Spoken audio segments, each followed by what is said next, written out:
According to a Buddhist legend, Mahakajapa, the real Mahakajapa, the monk, one of the foremost disciples of the Buddha, is still alive today on earth. I want to tell you about Mahakajapa so that you know how great he is, even as a human, as a person. Not to talk about a saint. He really is a saint. Just like the Buddha, he was a prince, but he renounced everything just to look for enlightenment, to attain Buddhahood. Mahakajapa was even married to a beautiful woman, the most beautiful woman that anyone could see at that time. In the evening, the girl was crying, after the wedding night, she was crying. And then Mahakajapa asked her what's the reason. So they decided that they would stay together, no problem, and help each other to find the master somehow. I want to thank you with Mahakajapa for being so kind to me. Thank you for the relics of the Buddha. If people have an open mind and are really sincere in their heart, then they will meet the master. Do not look at the appearance of the master. Look into his soul. Look to his experience of the spiritual way. Look to see if he can bless you. Look to see if he can lead you home. Please continue watching to find out more.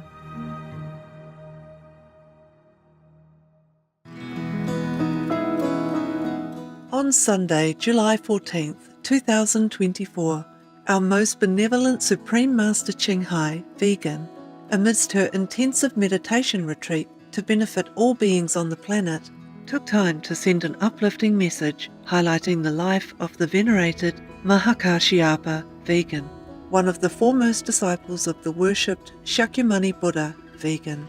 Master also revealed more of the gifts that Mahakajapa has sent her, her past life connection with him, and where in China his manifestation body is now living.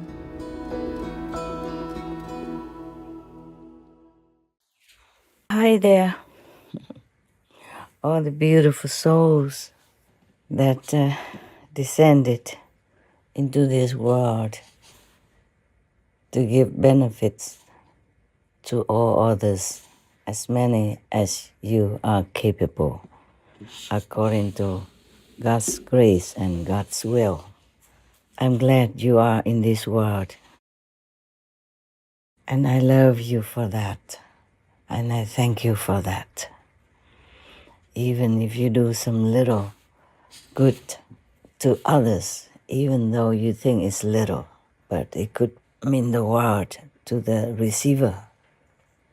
At least your soul is pure, your heart is benevolent, as you are worshiping God, praising all the masters, and thanking all the noble souls who are doing God's will for the benefit of all. I'm glad you're here with me.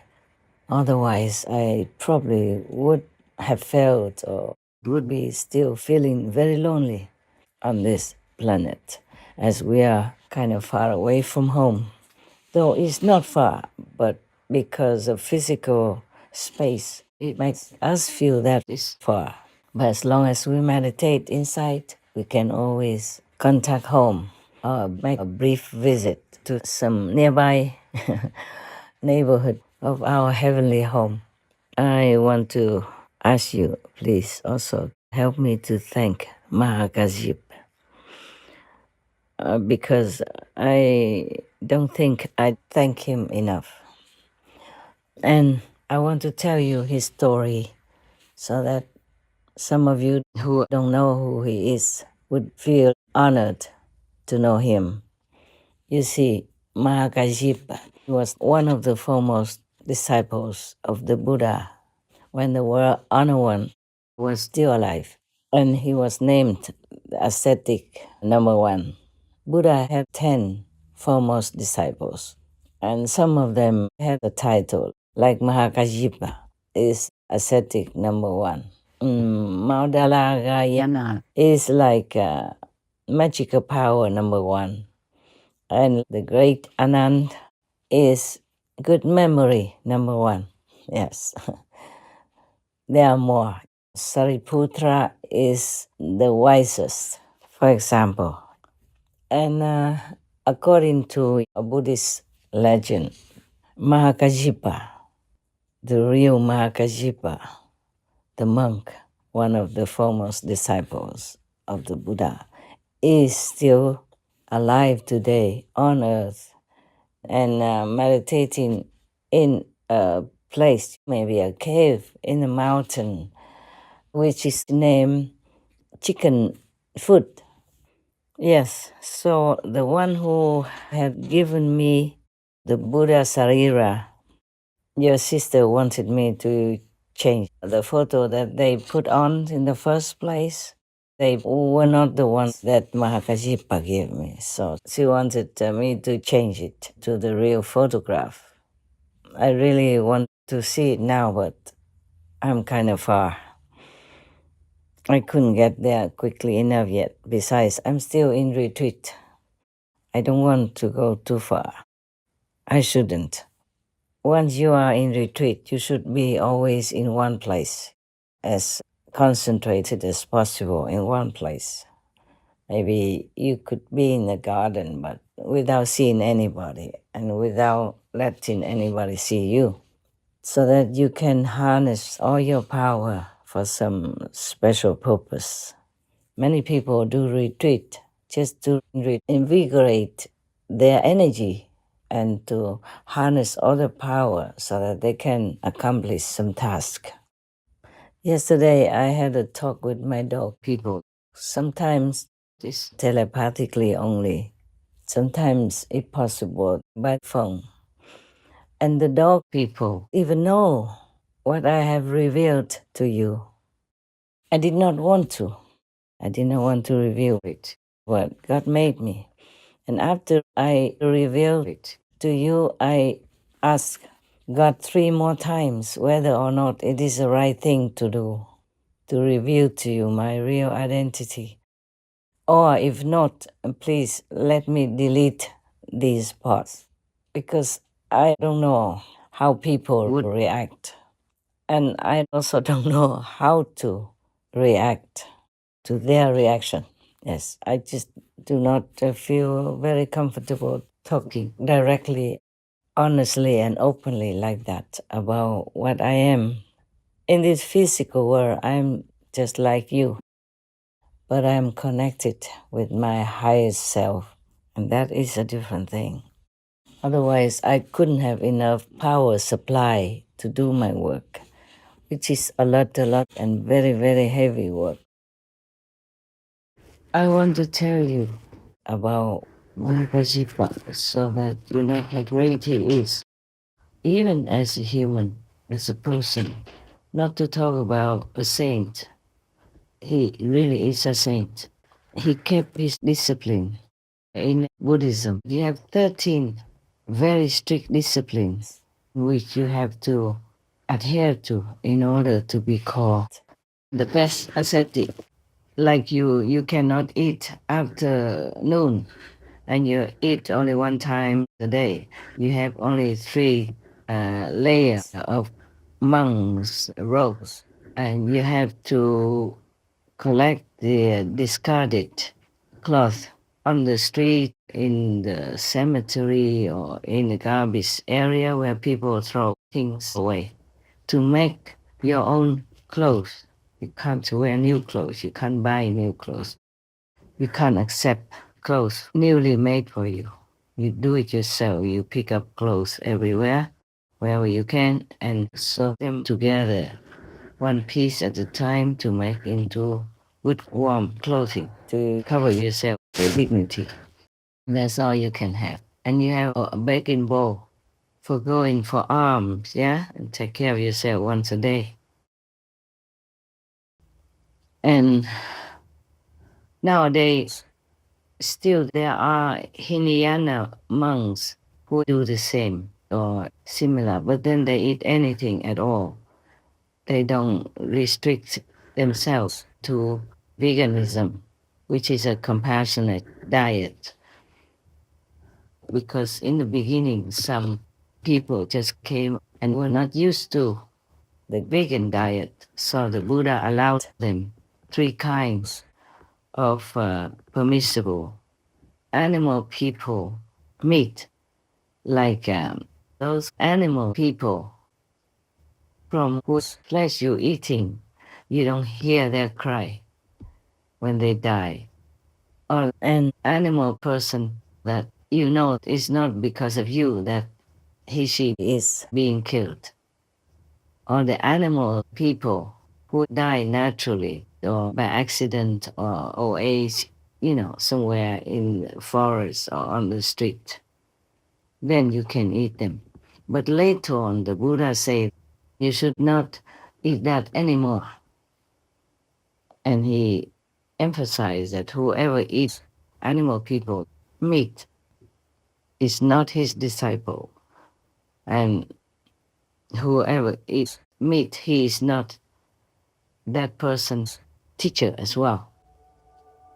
At that time, Arya, or sage Mahamati, or great wisdom Bodhisattva Mahasattva, said to the Buddha, Bhagavan, or world-honored one, I see that in all worlds the wandering and births and deaths, the enlaced animosities, and the falling into evil paths are all caused by meat-eating and cyclical killing. Those behaviors increase greed and anger and make living beings unable to escape from suffering. That is truly very painful. Mahamati, having heard my words, if any of my disciples does not honestly consider that and still eats meat, we should know that he is of the Candela, or killer's lineage. He is not my disciple, and I am not his teacher. Therefore, Mahamati, if anyone wishes to be my relative, he should not eat any meat.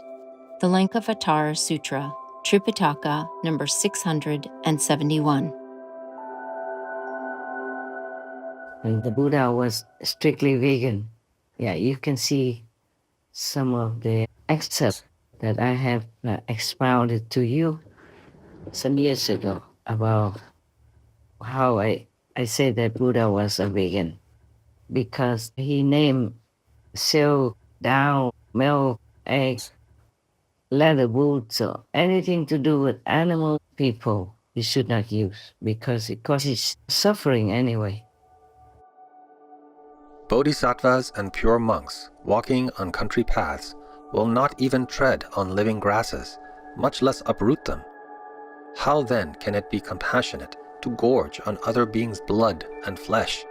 Monks who will not wear silks from the East, whether coarse or fine, who will not wear shoes or boots of leather, nor furs, nor birds down from our own country, and who will not consume milk, curds, or ghee, have truly freed themselves from the world. When they have paid their debts from previous lives, they will roam no longer through the 3 realms. Why? To wear parts of a being's body is to involve one's karma with that being, just as people have become bound to this earth by eating vegetables and grains. I can affirm that a person who neither eats the flesh of other beings, nor wears any part of the bodies of other beings, nor even thinks of eating or wearing these things, is a person who will gain liberation. What I have said is what Buddhas teach. Mara, the evil one, teaches otherwise. The Surangama Sutra. Even if that animal person is not killed because of you, if you eat it, then people will have to kill another animal person to sell to other people who want to buy, because you have eaten that portion of animal people. So there's one person missing, one chicken person missing. So if somebody wants to buy, they have to kill another chicken person to sell to you, or to them. The Buddha taught compassion in all of the scriptures that he preached during his lifetime, which was many decades. So if a monk is supposed to follow the Buddha, he should adhere to compassion. That is normal. You do what your teachers do. Besides, it is should not do things. You should not kill others to sustain your life. Just like you wouldn't want to be killed to sustain other beings' life. You wouldn't be willing to be killed so that a tiger can be filled, huh? No. So similarly, a chicken, a cow, a pig, a goat person would not want to be killed to sustain your life, to fill your stomach.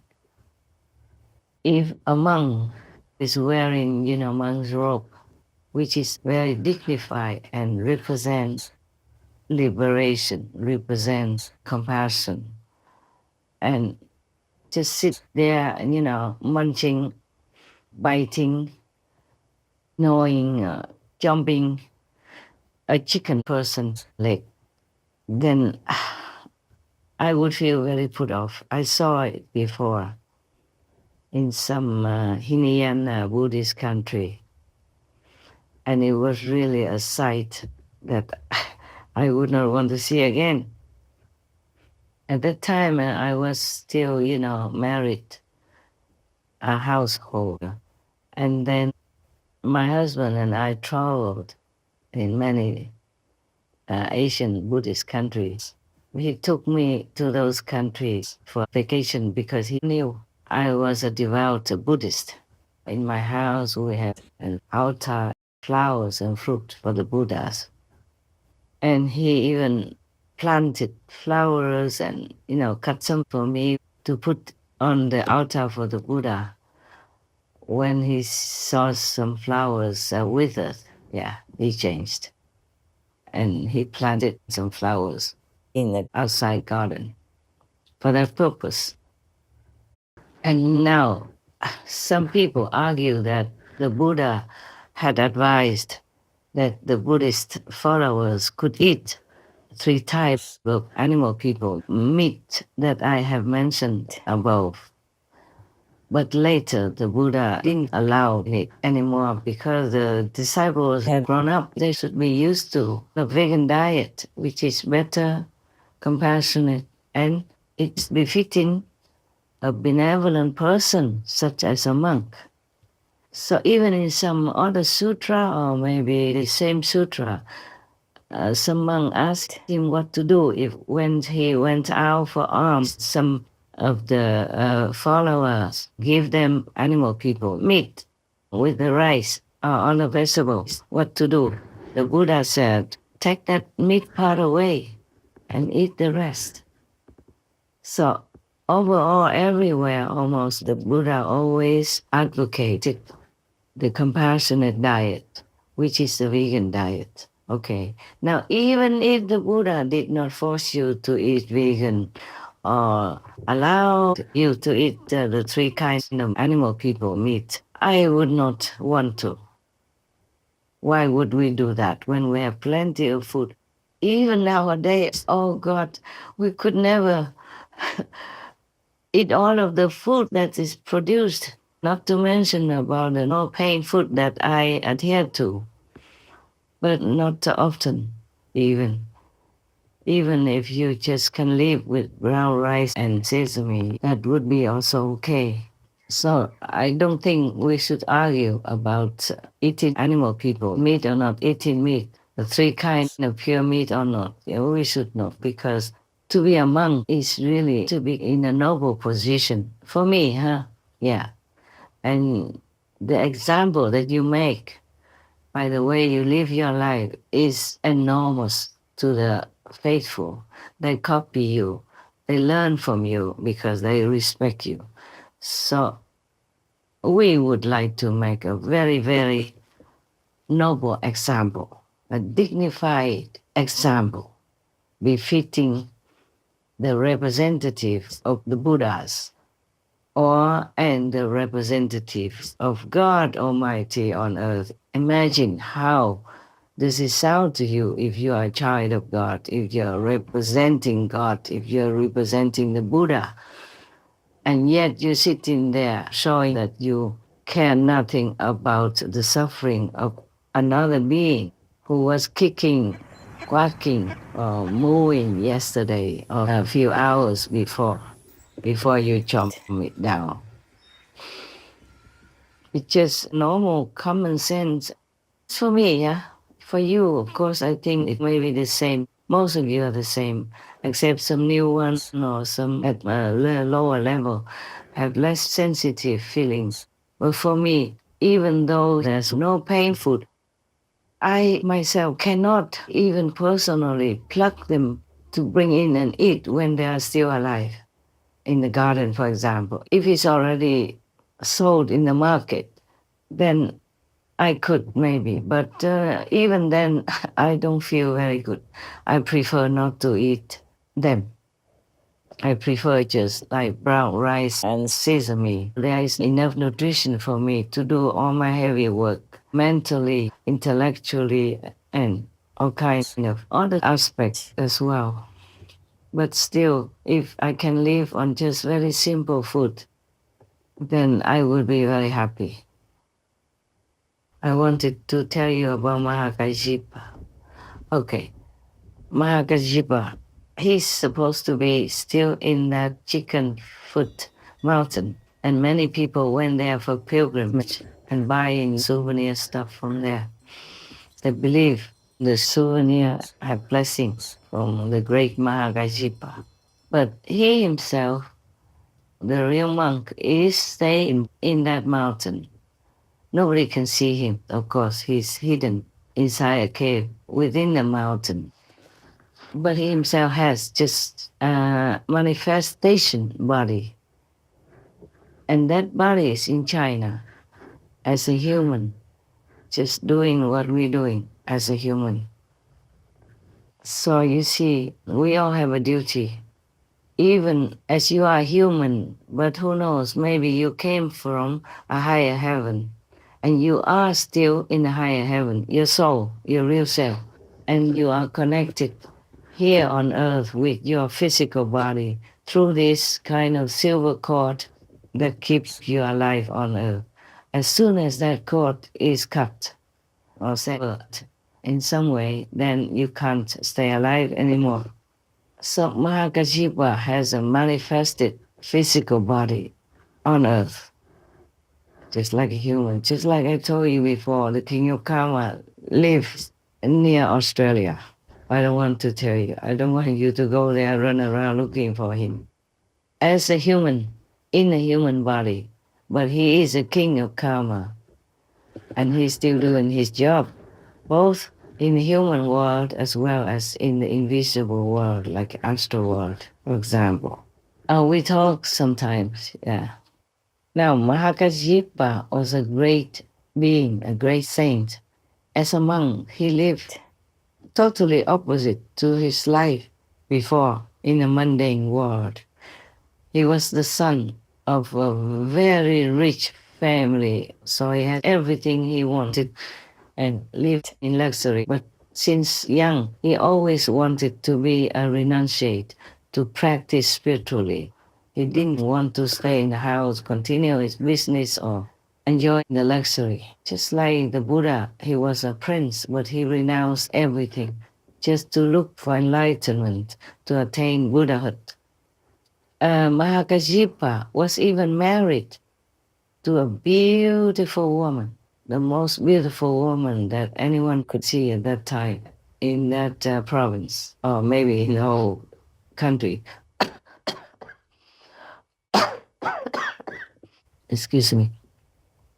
I want to tell you why I cough, but I wonder if I should. Let me ask.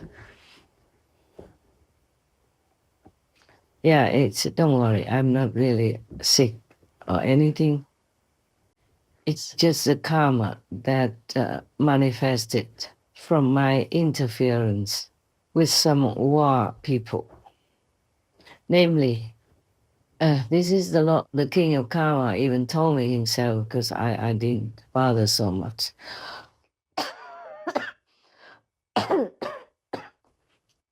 Sometimes the information just came to me voluntarily, naturally, without me searching for it.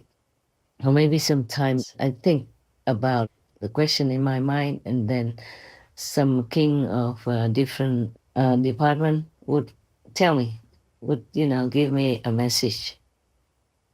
There are many kings of different fields, different missions. They all came to me one day because I was called King of Kings of Kings of Kings. Yes, and that also means King of all the past kings, and King of the present kings, and King of all the future kings. That's why. And there are many of them: King of Peace, King of War, King of the Wind, King of the Stars, King of the North Star, King of the South Star, King of Benevolence, all kinds of kings. Even King of the zealous demons, or King of zealous ghosts, they all came to me one day. When was it? Was me last year then? Last year, sometime in April, yes. Some occasion, they all came just to pay respect. I don't bother them that much because they are busy, they're doing their job. And only when really necessary for some information, I would call upon them and we talk. So we don't talk a lot, like the way I talk to you. I wasn't aware of such a serious name before. I just thought it was too long and they should cut it short. If they want to call me King of Kings, okay. And the other ones that just say, oh, case. Oh, case means of kings. K, O, case. Something like that. When I was writing something and they spell it out to me, I said, don't make it too long. I'm lazy to write. So that's why I was telling them like that. And I say, why do you all have to keep calling me this? It takes too long. Because sometimes they have to spell it to me and they don't call me just you and I. They call me King of Kings of Kings of Kings. And it's just too long for me. So one day they all came and say, this is why we call you King of Kings of Kings of Kings, because you are our king. And in the future, when other kings come, you will also be their king. And in the past, you were also king of all the kings. So now you know also all these questions in your mind, why I have this and that title. I didn't ask for it. The first time, I also didn't know it was me who talked to me. So I asked, who is it? And I told you already, I said, this is the ultimate master. I said, oh, we're very honored to know you. So the voice said, it's you yourself. There was an accompanying being next to the King of Kings who would tell me this and that and others. Introduced my title to me, which I never thought of. Too busy, and what for? Even if I'm King of Kings, what good does it do me anyway, yeah? I renounce everything already. It's just that I have to still keep remembering some, because that helps me to draw out much more power so that I can use it to help this world as much as I can. That's the reason why I still need the title, some of them. Okay. And I never thought I would tell you that I'm Maitreya Buddha or the king of Dharma wheel turning, because I never thought about all these things.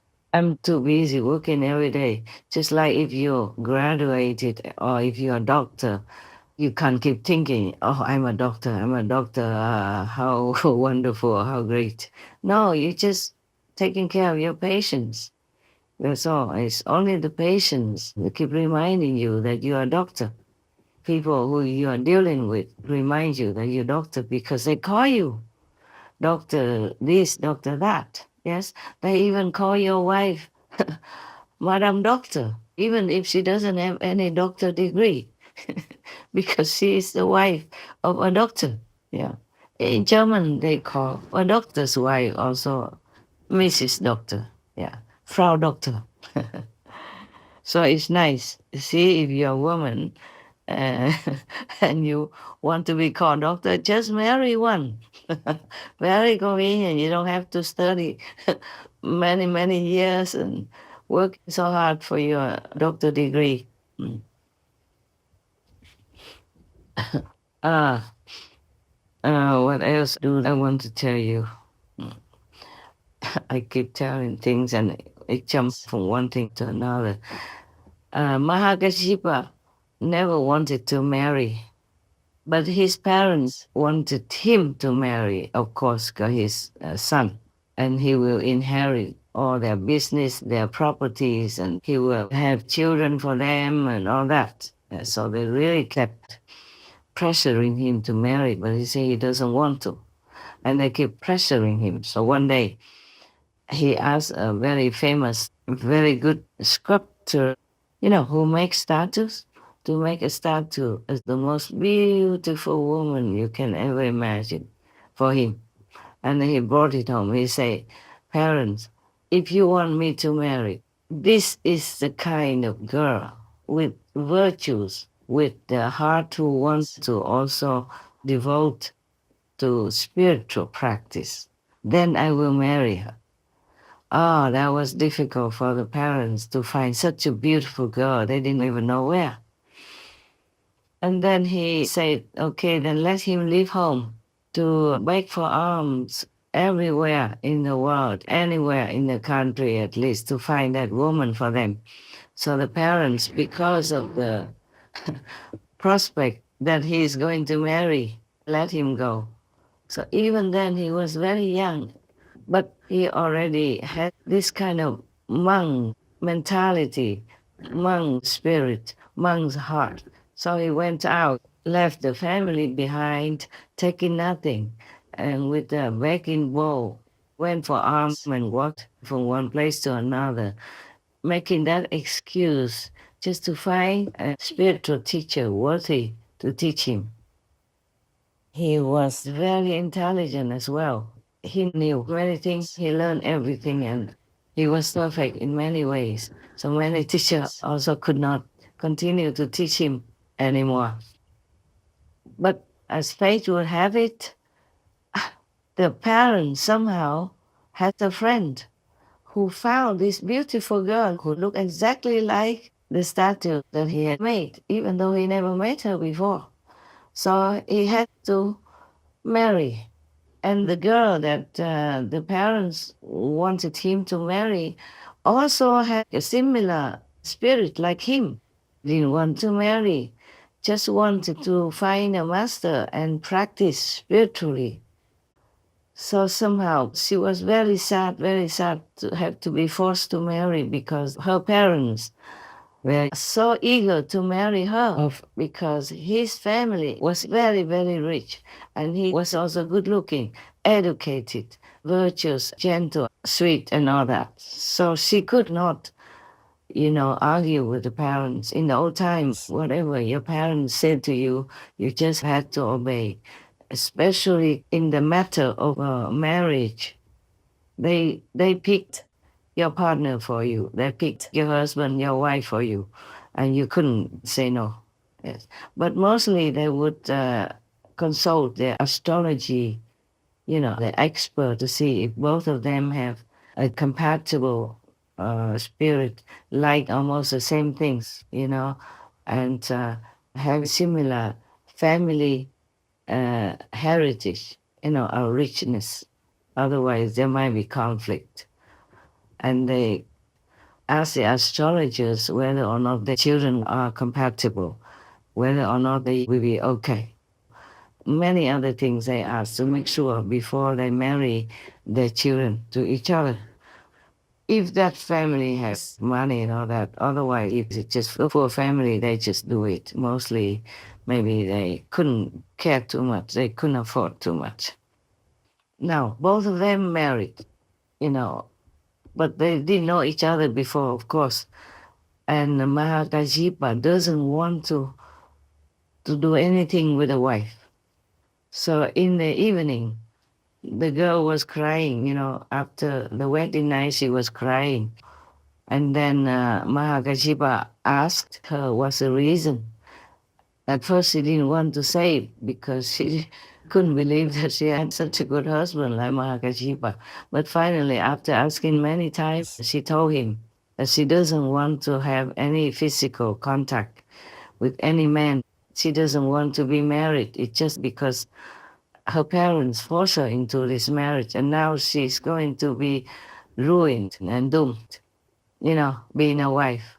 So, he was so happy to hear her say that she just wanted to practice spiritually, wanted to find a real master. She didn't want any kind of mundane, physical, thing at all. And then he told her also his ideal. So they talked to each other, exchanged ideas.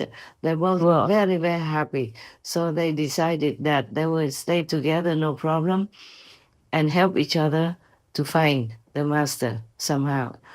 Whoever finds first will tell the other, yes, by chance or by any news or any other person's recommendation. So they didn't sleep with each other, yeah? They have two beds, slept in two separate quarters. And until their parents found out, they didn't like that. So then they had only one bed. They were forced to sleep in one bed together. But then they had the solution, like one slept and the other walked around or sat in meditation in the other corner, on the floor. And they took turns to do that. Therefore, they never had to sleep together, touching each other in bed. That's the kind of marriage they had. After they married, one day the wife was eager to maybe like run away or something to find a master to practice, to be liberated, to be enlightened. But Mahakashipa told her, just wait a little longer, We can't just leave the parents like this. And he was very filial as well and a good son. So after some years, the parents died. And then the son, Mahakashipa, sold all the properties and shared it with the servants who have been working in his house in his parents' time since he was young, and also gave it to the poor people in the vicinity. And then both of them just went on their way, just left a little bit, enough for survival. Mahakashipa said to the wife, the road is long and rough outside, so you stay here. Wait for me. If I find a master, I will come back for you.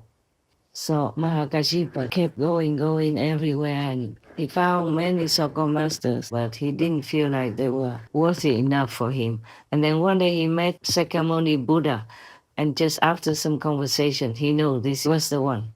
He was so eager to be his disciple. He knelt down on the floor and begged for it. And so he became the Buddha's disciple, yes, a monk. And then he was so happy, studied with him, went out begging and then studied and meditated. Everything was so good and peaceful. That's just the way he wanted. And he became an arhat in no time. But because before that, he had even been going out baking and eating only once a day already. So when he followed the Buddha, he continued the same. And Buddha praised him.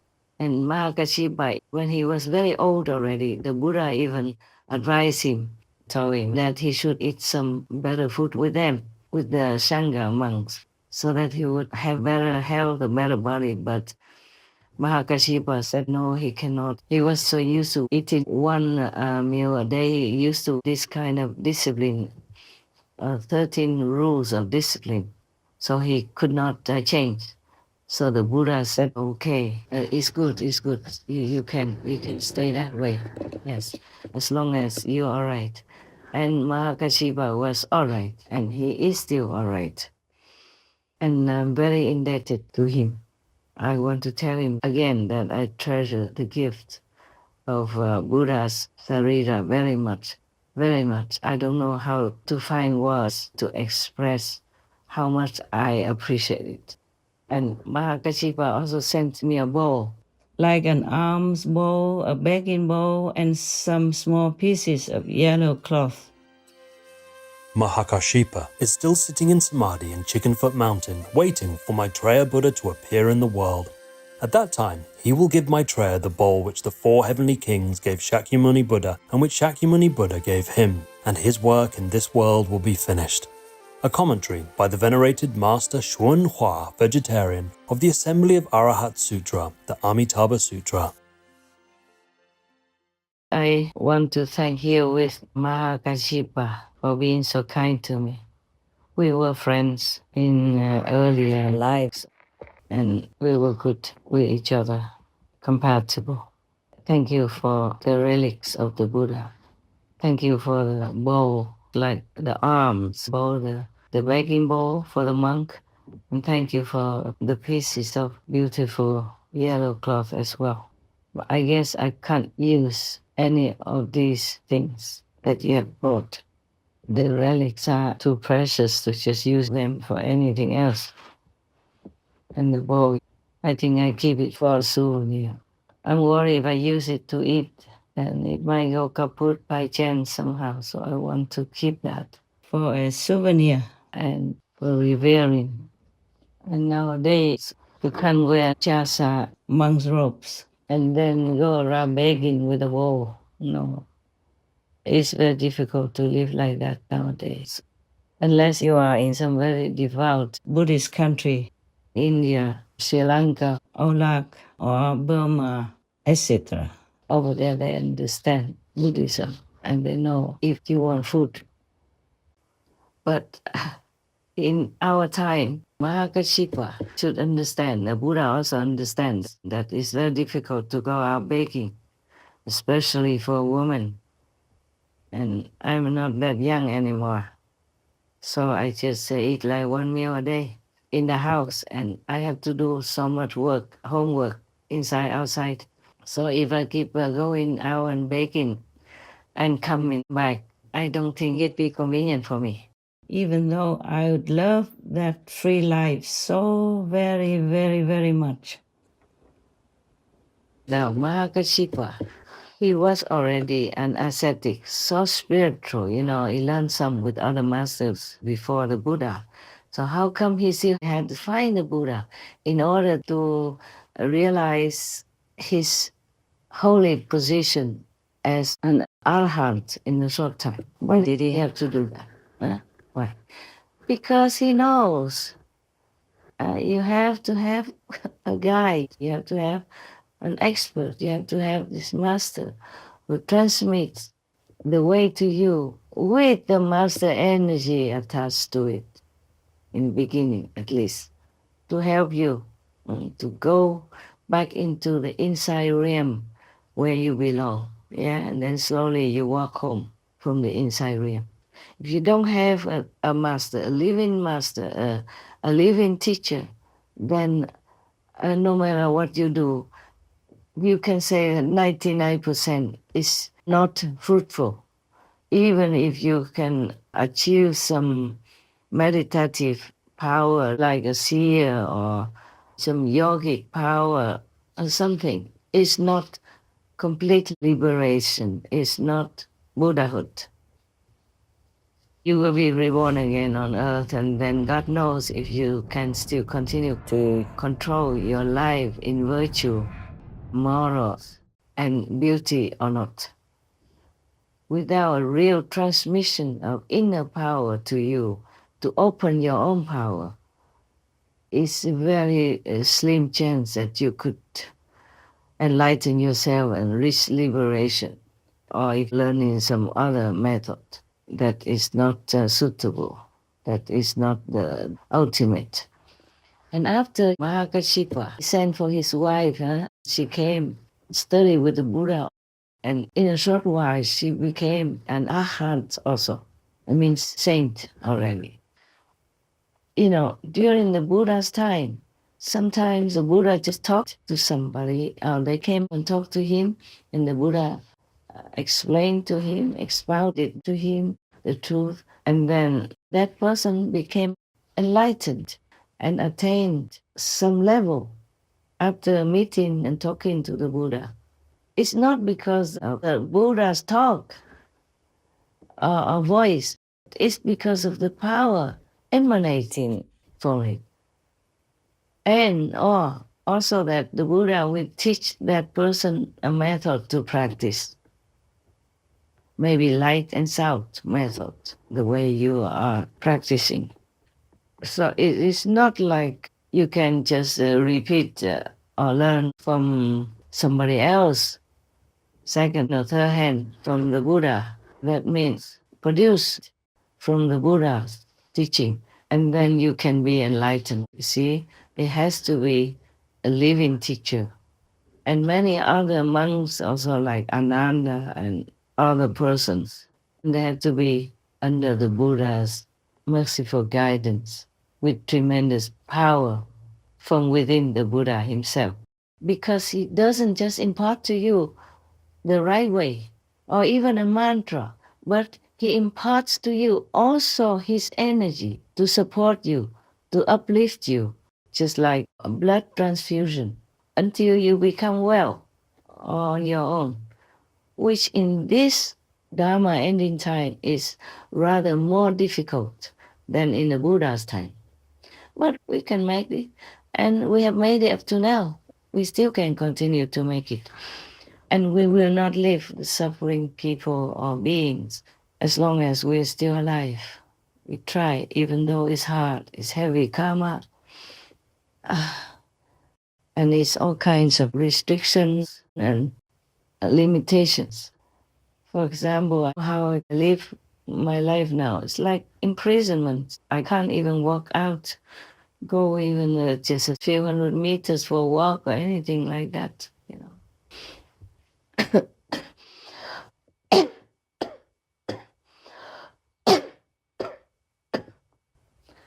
Even if I want to take some photographs, I have to see that maybe that place is empty, the garden has nobody looking, or take just some steps away from the door. You know, when it's quiet time and the whole area is empty. Yes. And then when I come back, I have to pay for it, you know, spiritually. I have to make it up more, meditate much longer. But then it's quite busy sometimes. If Shakyamuni Buddha had many different religious backgrounds of disciples, and if one of the different religious background disciples had become completely enlightened or the successor of Shakyamuni Buddha, maybe this person was not living with the Buddha and was not the monk of the Buddha, but he was somewhere else on the other side of the country or even in another country. Then, according to his master and the Buddha's order, he would either give initiation in his hometown or anywhere else and keep the appearance of his own religious background. So people come there to get enlightenment. I don't have to see a person from the same religious order as the Buddhas. So the new so-called disciples of this successor will not see a Buddhist monk, but may see a Brahman missioner or Christian priest, for example, like that. That doesn't mean that priest or that missioner does not have enlightenment lineage from the Buddha. It's just he looks different because the enlightenment lineage is from inside, just like the blood in your veins. This is an invisible spiritual blood vein, so you will not see. So it doesn't matter if a master has the same religion as the founder or not, like that disciple of the Buddha from a different religious background. He will not look like a Buddhist monk. He doesn't look like one of the Buddha's monks. He might wear the Christian clothes of a priest, or he might just wear a Brahman kind of traditional dress, or he might just wear ordinary clothes, but he is enlightened and he is a successor. So this here is the problem with many people who want enlightenment so much, want to have a master, but they're always looking in their own religious system. Like a Buddhist would go look for a monk. A Christian would go look for a priest. And same with many other religions. It's like a river. It doesn't have to flow in the same direction all the time. Sometimes it goes underground and then comes up again in another location. And you might think that is a different river, but it is the continuation of the original river high above from some mountain somewhere. So if people have an open mind and they are really sincere in their heart, then they will meet the master. Do not look at the appearance of the master. Look into his soul. Look to his experience of the spiritual way. Look to see if he can bless you. Look to see if he can lead you home, give you enlightenment. Enlightenment means light. And light the light, you see? So if he could give you immediate enlightenment, just like the way we do with the Kuan Yin method, then you will see the Buddha's light, God's light, or whatever name you call it. And then you will know that Master is capable. Or he can help you to hear the inner melody, the inner sound, the sound of no sound. That is how you know that Master is truly, completely enlightened, or at least an official successor of the enlightened Master. In the Holy Bible, the disciples hear the sound of thunder where there was no thunder, the sound of a trumpet where there was no trumpet, the sound of many waters where there was no water, of river or ocean. They see light as bright as fire where there was just a fresh living bush. In the Buddhist Diamond Sutra, Buddha said, "Do not look for appearance or sound from the outer world, because one cannot see the Buddha there." The Kuan Yin method gives you immediate inner experiences of the inner world, of inner light without light, of inner sound without sound. These all from God's direct inner teaching, from Buddha's direct inner teaching. That's what you must know to be liberated in one lifetime, in this lifetime. Even in the Dharma ending time, in such a desperate, troublesome, and dangerous time as our time. So it depends on your luck, hey? Okay, but the criteria is that you have to see the light of heaven and hear the voice of heaven, the word of God, the teaching of the Buddha directly. That's the criteria. Because if you look for your own religious kind of system, the priest, monk, mullah, imam, prophet, or whatever you name it, then you might be disappointed. Because as I said, like the river, it runs elsewhere. It doesn't stay in that same place all the time. After a while, it disappears underground and then it emerges again elsewhere. So enlightenment is what you seek, not the outer appearance of someone who should impart that enlightenment to you. So just to say that you can be enlightened alone without the Buddha, without the Master, is something almost like impossible. Like you polishing a brick, hoping to make it into a mirror. No, not at all. No good. And even if you meet somebody, maybe a monk, a priest, a mullah, a maharaji, and you might think you found the right one. Just after initiation or in the beginning or before, You wake up from your samadhi at the initiation time, and you might see the master become exhausted. And sometimes if you have your third eye open or your clairvoyant ability with you, you can see the master maybe being punished, being beaten up by those negative demons that jump out of your being and other initiates at the same time. And maybe the master can get very sick, either immediately or, a little while after. And then she needs to recover her spiritual strength. So we really are in debt to all the masters in the past and present for sacrificing themselves to the utmost. Some disciples have very heavy karma, but the master never asks what he did before, how he will repay his kindness. No, nothing. It's all unconditional. It's all love, guidance, and truly caring in God's grace. You feel the love. If truly is a real master, the moment you meet them, you will feel something that lifts you up. Even if they just give you a test, like, okay, close your eyes and recite this Buddha's name or your religious founder's name, then you immediately will enter into samadhi. Or before, he did not even need to tell you any instruction yet. Yeah, because our master power is beyond imagination. The stronger the master, the more she can take more souls back to heaven and make the disciples more comfortable in the physical life. Until then, only the lucky ones in the world truly meet the good master.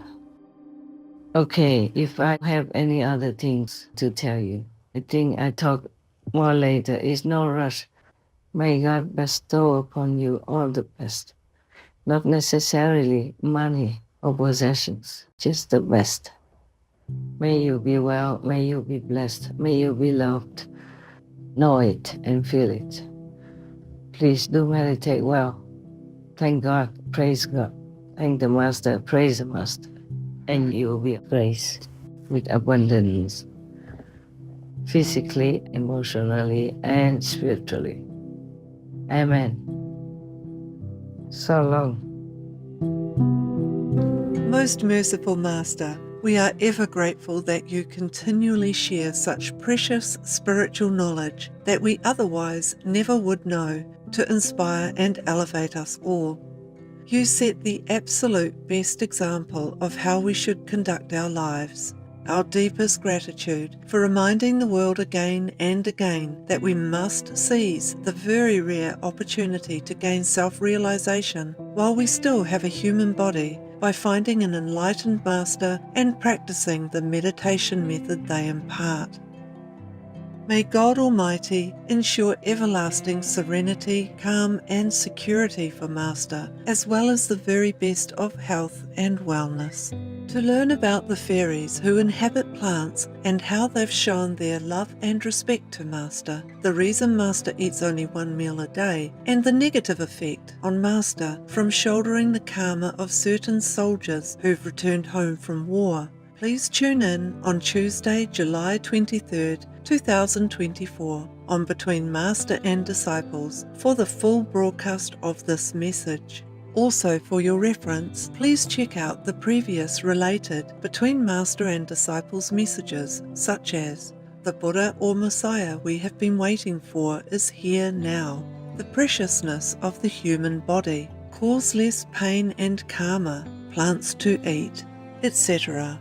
To view these and more related Between Master and Disciples messages, all free for download, please visit suprememastertv.com and search for Story摩訶迦葉.